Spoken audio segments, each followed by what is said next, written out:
Baik, Assalamualaikum warahmatullahi wabarakatuh. Waalaikumsalam warahmatullahi wabarakatuh. Waalaikumsalam warahmatullahi wabarakatuh. Oke, thank you for joining ya, Nisa Pratiwi dan Cindy. Jadi hari ini kita akan melanjutkan pembelajarannya karena saya berada di sesi 1 untuk memperoleh keberkahan, maka silakan berdoa terlebih dahulu, berdoa dimulai.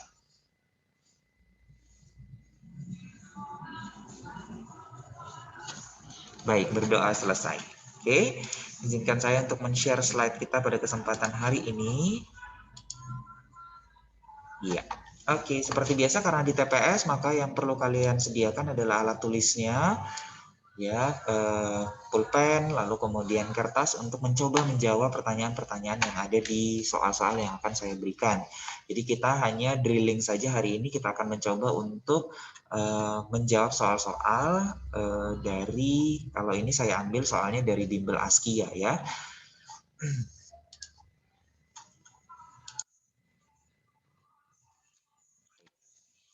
Ya, jadi tujuan pembelajaran hari ini adalah diharapkan kalian mampu untuk menyelesaikan soal-soal TPS kuantitatif.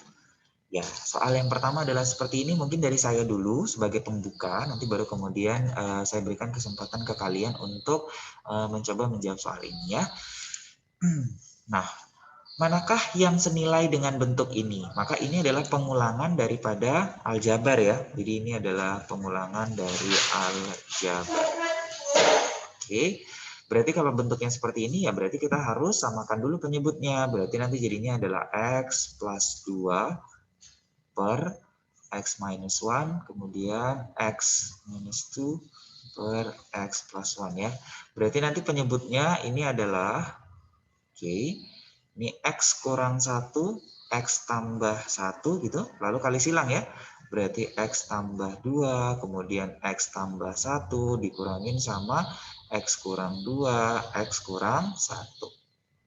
Oke, nah kalau misalnya kita buat ini berarti kalau dikalikan berarti jadinya adalah X kuadrat ditambah dengan 3X ditambah sama 2 dikurangkan dengan, yang di sini adalah menjadi X kuadrat dikurangin sama 3X ditambah sama 2 gitu ya, karena negatif kali negatif per yang bawah, ingat bentuk dari A kuadrat dikurangkan dengan B kuadrat itu adalah penjabaran dari A tambah B, A dikurangkan sama B. Berarti nanti jadi sini adalah X kuadrat dikurangkan sama 1. Oke, kalau dibuka tanda kurungnya berarti nanti jadinya X kuadratnya akan habis, 3X-nya menjadi 6X gitu ya. Lalu kemudian 2 kurang 2. Jadi 2-nya juga habis per X kuadrat minus 1. Berarti jawabannya adalah yang E. Bisa kira-kira?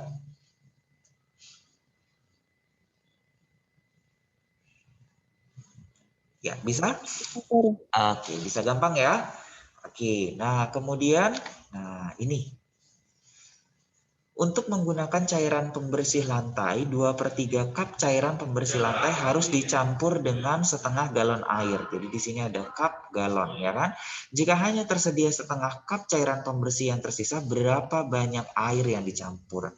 Jadi kasus ini sebenarnya adalah pengulangan dari materi perbandingan, ya kan? Nah, perbandingan yang bagaimana? Perbandingan yang senilai, ya nggak sih? Gitu. Kenapa? Karena di sini tentunya semakin banyak air yang digunakan, tentunya ya semakin banyak juga larutan pembersih lantai yang harus dibuat, begitu ya. Oke. Coba kalau misalnya kalian disuruh jawab nomor 2 ini apa ya jawabannya? Apakah A, B, C, D, atau E? Silahkan coba dicari terlebih dahulu.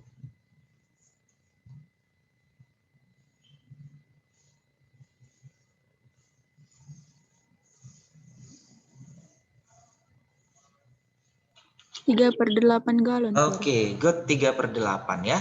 Jadi lihat aja di sini berarti ya 2/3 per ya setengah kan gitu ya. Oke, sama dengan 2/3 butuhnya berapa? Setengah galon per X, karena itu yang ditanya. Oke, berarti jadinya adalah 2/3 X sama dengan setengah kali setengah, 1/4. Berarti X-nya adalah 1/4 dibagi gitu ya, 2/3. Ya kan? Atau sama dengan 1/4 dikali 3/2. Benar, hasilnya adalah sama dengan 3/2. 8 ya, 3/8 galon. Maka jawabannya adalah yang D. Good. Lanjut lagi. Nah, kalau ini silahkan coba dijawab ya. Jadi opsi yang A itu adalah 1, 2, 3 benar. Opsi yang B itu adalah 1, 3 benar. Opsi yang C 2, 4 benar. Kalau yang D 4 saja yang benar. Kalau yang E semua benar. 1, 2, 3, 4 benar. Kira-kira jawabannya apa ya? A, B, C, D, atau E? Manakah dari pernyataan berikut yang bisa menjadi sudut dari sebuah jajaran genjang? 2 dan 4, Sir. 2 dan 4, oke. Nah, kenapa 2 dan 4? Karena dua sudutnya itu harus sama dan dua sudutnya lain juga harus sama besarnya, Sir. Oke, thank you ya. Oke, dari situ benar tapi kurang lengkap. Kita cek ya. Ini adalah jajaran genjang. Jajaran genjang itu segi berapa? Segi 4, Sir. Segi 4. Berapakah jumlah sudut pada segi 4? 360, Sir. Iya, benar. Jumlah sudut dari segi 4 itu adalah 360 derajat. Karena dia adalah gabungan dari dua buah segitiga. Satu buah segitiga itu 180 kali 2, 360. Nah, pertanyaan saya adalah apakah nomor 2 ini 360 besar sudutnya? Enggak, Sir. Enggak, benar ya. Berarti ini bukan. Gitu. Oke, itu dia. Ya, lalu kenapa dia bukan? Nah, kita cek kembali ya. Yang dibilang kamu tadi sudah benar, gitu. Nah, lihat di sini. Ini adalah merupakan jajaran genjang. Kalau misalnya jajaran genjang ini saya tambahkan lagi di bawahnya, membentuk dua buah jajaran genjang yang kongruen, gitu ya. Maka ini besarnya adalah 180 derajat. Jadi selain dari dia memiliki dua buah sudut yang sama besar, maka yang tidak boleh dilupakan adalah nih sudutnya yang berada di sisi yang sama itu besarnya adalah 180. Sedangkan yang di sini ini masih 170 gitu. Oke. Jadi jawabannya adalah hanya 4. Kalau dia hanya 4 berarti jawabannya adalah yang D ya. Jadi 4 saja yang benar. Ini juga alasannya sama. Kenapa satu itu salah? Karena besarnya ya bukan 360 di sini. Dan lagian kalau misalnya mereka dijumlahkan, ini dijumlahkan antara yang tumpul dan yang lancip. Ini tumpul dan lancip. Ini lancipnya kan? Maka itu nilainya adalah harus 180. Jadi ini tumpul dan ini adalah lancipnya, itu jumlahnya adalah harus 180.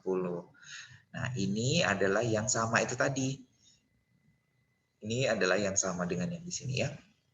Oke, kalau ini kenapa dia salah? Karena kebanyakan, sudutnya ada 5. Nggak mungkin. Kalau sudutnya ada 5, berarti namanya bukan segi 4 lagi, tapi adalah segi 5. Itu menyebabkan ini salah, dan ini juga salah ya. Jadi jawabannya hanya 4 saja. Maka jawabannya adalah yang D. Good, nggak apa-apa ya. Yang penting sudah paham. Lanjut kita ke soal yang nomor 4. Soal nomor 4 adalah soal yang berkaitan dengan peluang. Saya coba bantu untuk menjawabnya. Oke, kita buat. Dalam sebuah kota terdapat dua jenis ballpoint yang berwarna merah dan ballpoint yang berwarna hijau. Jika sebuah ballpoint diambil secara acak, peluang ballpoint tersebut berwarna merah adalah 2 kali peluang terambilnya ballpoint hijau. Jika di dalam kotak terdapat 12 ballpoint merah, berapakah jumlah ballpoint dalam kotak? Yuk, sekarang pertanyaan saya adalah, kan kita sudah kemarin mereview mengenai peluang ya, dan kita juga sudah membicarakan mengenai peluang.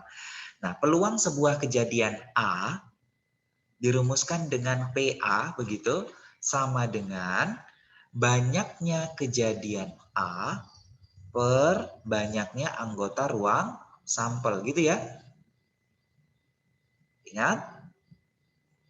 Oke, lalu peluang kejadian A itu nilainya terletak di antara 0 sampai dengan 1. Jadi yang paling kecil itu adalah 0, yang paling besar adalah 1. Itu kemungkinannya ya. Kalau 1 berarti kejadiannya pasti terjadi, kalau 0 berarti kejadiannya adalah mustahil. Nah, kalau misalnya kita baca atau kita lihat di kasus yang nomor 4, bahwa itu dikatakan bahwa ada sebuah kotak nih. Nah, di dalam kotak ini itu ada 12 ballpoint merah dan belum tahu ballpoint yang berwarna hijau.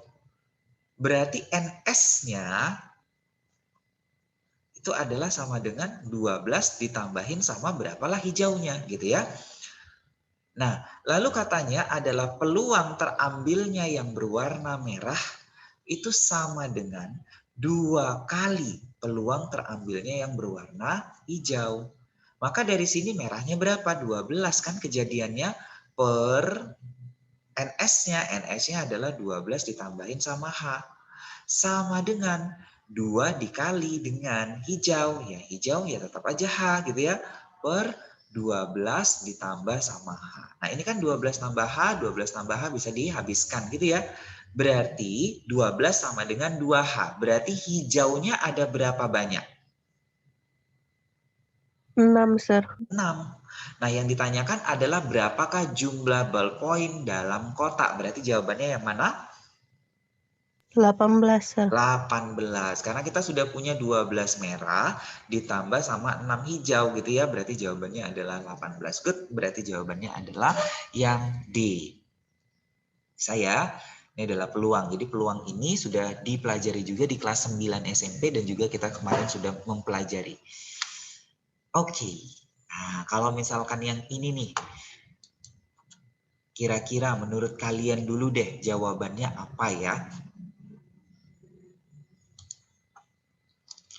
Jika Y lebih besar dari 110% dari X, apakah Y lebih besar daripada 75? Itu ya, itu pertanyaannya. Nah, yang pertama adalah kalau diketahui X-nya itu lebih besar daripada 75, apakah itu sudah bisa cukup untuk menjawab pertanyaan itu? Yang kedua, Y kurang X sama dengan 10 juga apakah itu cukup untuk menjawab pertanyaan itu?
Baik, dapat?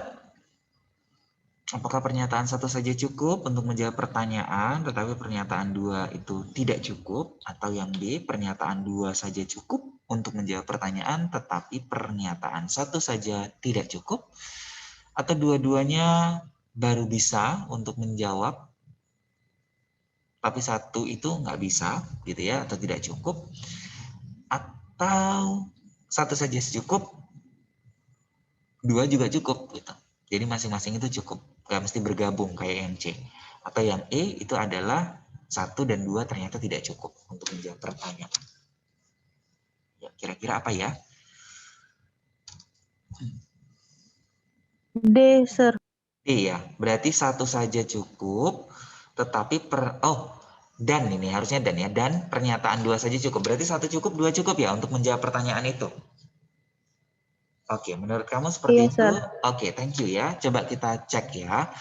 Nah, kalau misalkan di sini kan berarti kalau misalnya apakah Y lebih besar daripada 75? Ingat ya, kalau misalnya menjawab soal yang seperti ini, oke, Kalau misalnya kamu sudah bisa menjawab iya lebih besar dari 75 atau tidak lebih besar dari 75 gitu. Kamu sudah bisa menentukan iya atau tidaknya, maka soal itu tuh sudah terjawab. Berarti pernyataannya sudah cukup. Karena kadang-kadang teman-teman itu beranggapan bahwa soal ini tuh harus dijawab dengan benar gitu. Tidak ya, tapi kan apakah soal ini bisa dijawab? Kalau misalnya bisa dijawab iya atau tidak, benar atau salah, berarti nanti itu artinya bahwa kita sudah bisa menjawab. Kalimatnya sudah tertutup. Gitu. Karena kayak misalnya adalah ibunya seorang dokter. Kan kita nggak tahu tuh, kita nggak bisa jawab kan. Ibunya siapa? Gitu. Tapi kalau misalnya kita langsung tunjuk orangnya, misalnya ibunya si ini, misalnya teman dekat kita, apakah dia seorang dokter? Iya, memang seorang dokter atau tidak? Bukan, ibunya bukan seorang dokter, ibunya ibu rumah tangga misalnya. Berarti kan kita sudah bisa ngejawab. Berarti itu sudah cukup. Gitu. Jadi nggak harus jawabannya itu benar. Itu yang pertama. Nah, untuk yang kedua berarti kita analisis. Dari soal diketahui bahwa Y itu lebih besar daripada 110% daripada si X.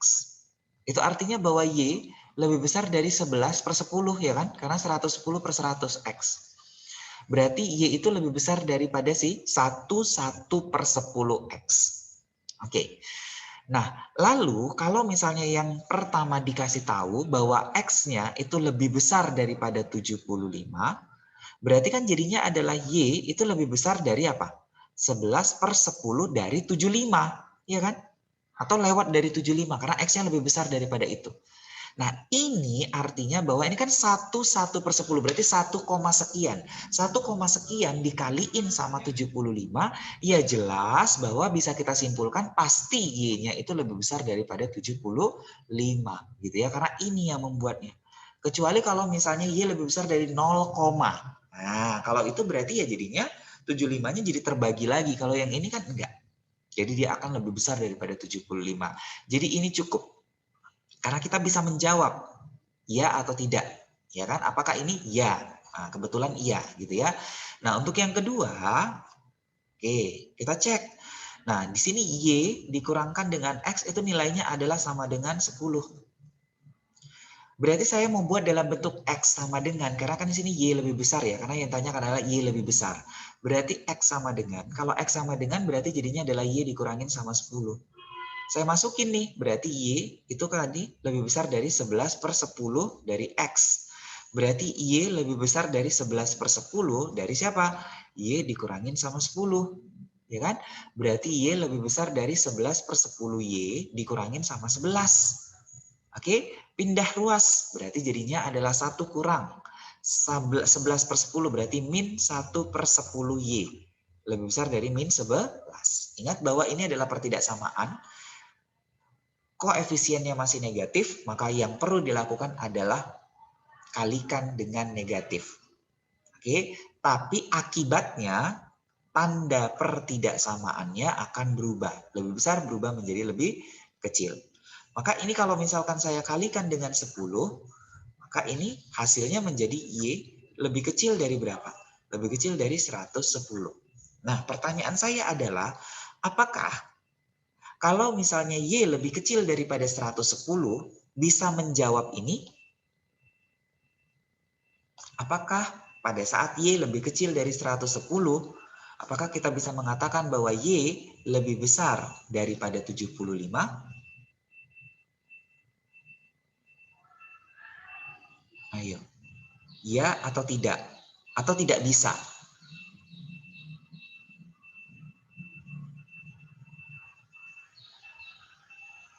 Tidak bisa itu maksudnya tidak bisa ditentukan.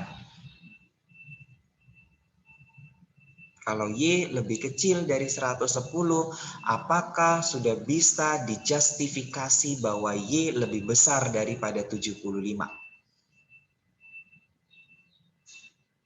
Oke, ini komen. Ada komen nggak apa-apa, nak? Komen aja. Jangan takut salah kalau belajar. Karena dari kesalahan itu kita belajar supaya tidak menjadi salah lagi untuk kedepannya. Kalau sudah benar berarti sudah paham. Ayo. Kalau Y lebih kecil dari 110, apakah bisa dipastikan bahwa Y lebih besar dari 75?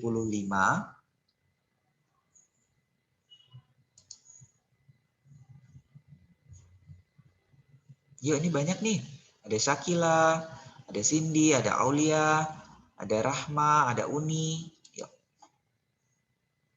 Bisa atau enggak nih? Bisa, Sir. Bisa. Oke, ya, thank you. Kalau misalnya dia bisa dipastikan, coba. Kalau misalnya Y-nya saya ambil adalah 100. Ya kan? Y-nya saya ambil 100 tuh. Karena Y-nya kan lebih kecil dari 110. Maka 100 lebih besar daripada 75. Maka itu benar. Ya kan? Tapi kalau misalnya Y-nya saya ambil -1. Karena -1 juga lebih kecil daripada 110. Apakah Y lebih besar daripada 75? Tidak. Berarti ada dua jawaban. Kadang-kadang ya, benar. Kadang-kadang tidak. Berarti tidak bisa dipastikan jawabannya, nak. Gitu dia. Tidak bisa dipastikan bahwa kita bisa menentukan Y itu pasti lebih besar daripada 75 atau Y itu tidak lebih besar daripada 75. Kenapa? Karena kadang-kadang dia lebih besar, kadang-kadang dia lebih kecil dari 75. Kan itu artinya jawabannya nggak pasti. Gitu. Oke. Kalau jawabannya nggak pasti, tidak satu jawaban, ingat ya, kalau tadi sudah bisa menjawab iya atau tidak, tapi bukan keduanya, iya saja, iya benar atau tidak benar. Nah, itu berarti sudah terjawab pertanyaan ini. Tapi kalau belum pasti, kadang-kadang dia benar, kadang-kadang salah, gitu ya. Maka itu tidak bisa menjawab pertanyaan. Oke, jadi pernyataan yang kedua ini masih belum cukup. Karena kalau Y-nya lebih kecil daripada 110, bisa saja Y lebih besar dari 75, bisa saja Y juga lebih kecil dari 75, dan itu terjadinya adalah sekaligus, bukan pilihan. Ya, berarti jadinya di sini adalah mungkin. Jadinya mungkin Y lebih besar dari 75. Nah, kalau misalkan dia mungkin, ya berarti pernyataan 2 itu belum cukup. Maka jawabannya adalah yang ayam. Gitu ya. Ya, banyak sekali dari kalian, teman-temannya, dan di kelas 3 juga saya mengajarkan ini, itu jawabannya D. Gitu. 1 cukup, 2 juga cukup. Jadi hati-hati ya, karena pernyataan 2 itu menyebabkan jawaban dari pertanyaan ini menjadi mungkin. Gitu. Kalau mungkin nggak bisa. Kalau yang ini ya, oke, atau tidak boleh. Tapi kalau mungkin itu nggak bisa. Itu artinya bahwa informasi yang diberikan itu belum cukup untuk menjawab soal. Oke. Ya, kita agak lama mungkin di nomor 5 ini karena memang sering terjadi jebakan-jebakan di sini. Jadi hati-hati dengan soal-soal yang seperti ini ya, Nak. Kalau misalnya 1 dan 2 itu adalah yang diketahui, ya, ini 1 dan 2 itu adalah diketahui, lalu kemudian pertanyaan yang ada di soal itu kalau dia terjawab berarti 1 dan 2-nya cukup begitu. Kalau misalnya dia tidak terjawab menimbulkan kata mungkin, maka itu artinya bahwa dia belum cukup. Oke, karena nanti kalian akan kelas 3, kalian akan menghadapi UTBK, kalian akan kena soal yang seperti ini nanti ketika seleksi. Jadi hati-hati dengan soal yang bentuknya adalah seperti ini. Dibutuhkan analisis yang lebih. Oke, kalau ini nomor 6. Nah, ini gampang nih. Apa ya kira-kira? Kalau X tambah Y sama dengan 7, X kuadrat tambah Y kuadrat sama dengan 25, maka manakah yang benar antara opsi pilihan A, B, C, atau D?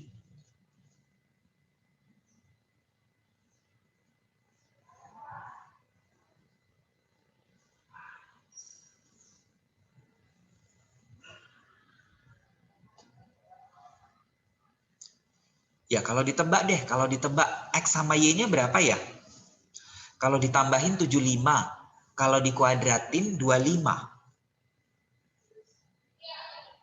3 dan 4, Sir. 3 dan 4, benar ya. Tapi apakah bisa kita justifikasi bahwa X-nya 3, Y-nya 4? Ya, bisa saja X-nya 3 ya, Y-nya yang 4, benar nggak sih? Atau kemungkinan yang kedua ya bisa saja dibalik, X-nya 4, Y-nya 3. Benar juga kan pernyataannya kalau ditambahin 7, kalau dikuadratin 25. Tapi kemungkinan satu dan kemungkinan yang kedua itu akan memberikan hasil P yang berbeda. Lihat, kalau misalnya untuk kemungkinan satu, P-nya berapa ya jadinya? 3 ditambah 16, 19 ya. Kalau kemungkinan yang kedua, P-nya jadi berapa? 4 ditambah 3 kuadrat. 4 tambah 9, 13. Nah, berarti pada saat kemungkinan satu, P-nya sama dengan nilai Q.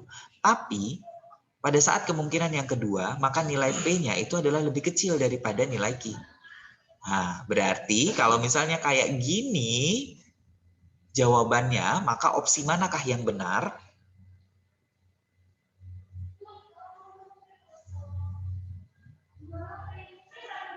Ayo, opsi mana yang benar? A, B, C, atau D?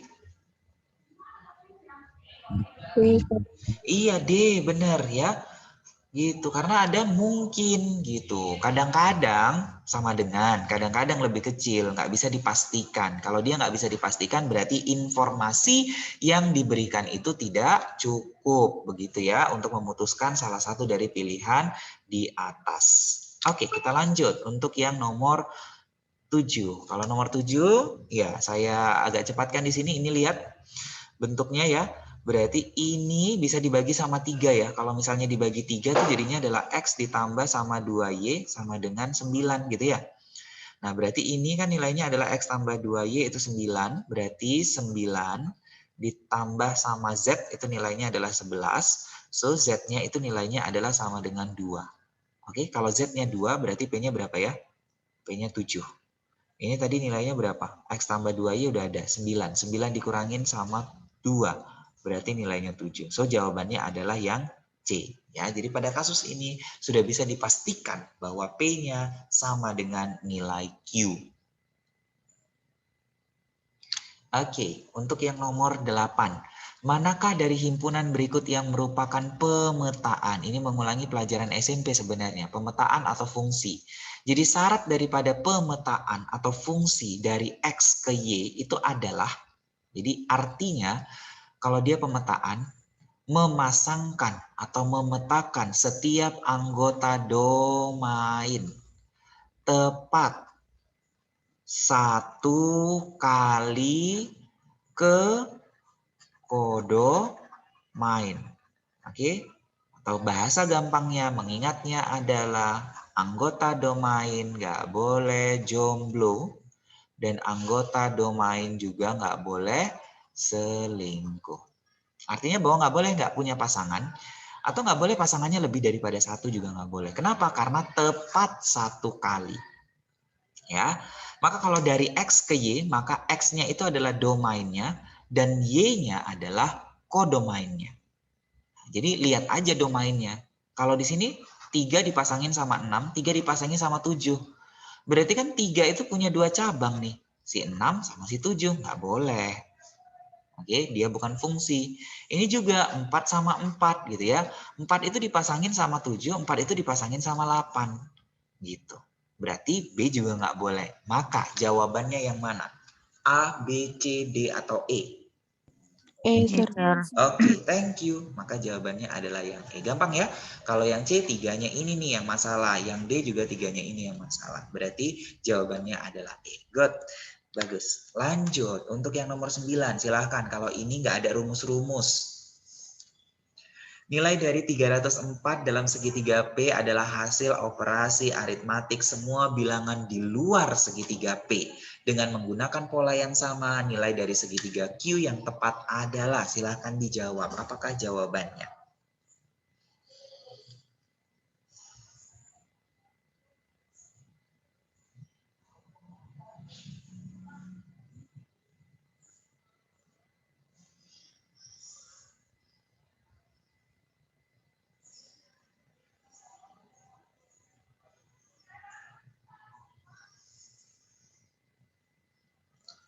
Dapat nggak? 304 itu dari mana ya?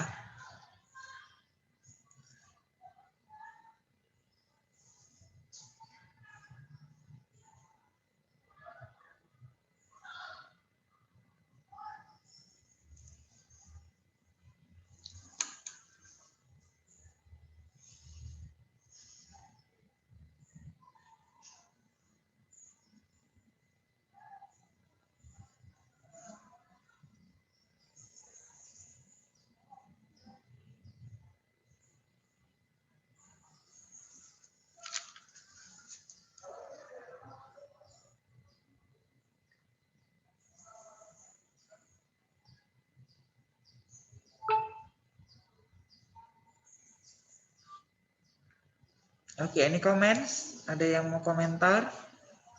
Ada yang udah dapet? 103, sir. Mantap, 103. Oke. Ya. Polanya gimana polanya? Supaya dapat 103 biar temannya juga dengar. Polanya adalah Sisi ditambah sisi per alas, sir. ini ya, tambahin dulu ya. Dikurang Tambahin. alas. Baru dikurangin sama ini, bener. Pas, cocok. Udah. Kan hasilnya 304 ya, kalau misalnya ditambahin lalu kemudian dikurang. Enggak. Berarti nanti ini ditambahin. Lalu kemudian ini dikurangin sama 19. So, jawabannya adalah B ya. 103. Next. The last questions. 10. 13, 15, 16, 32, 34, 35, X, 72, dan Y. Manakah bilangan yang tepat untuk menggantikan X dan Y? Ini nggak ada rumus. Ya, silakan. Ya, saya tulis ulang saja.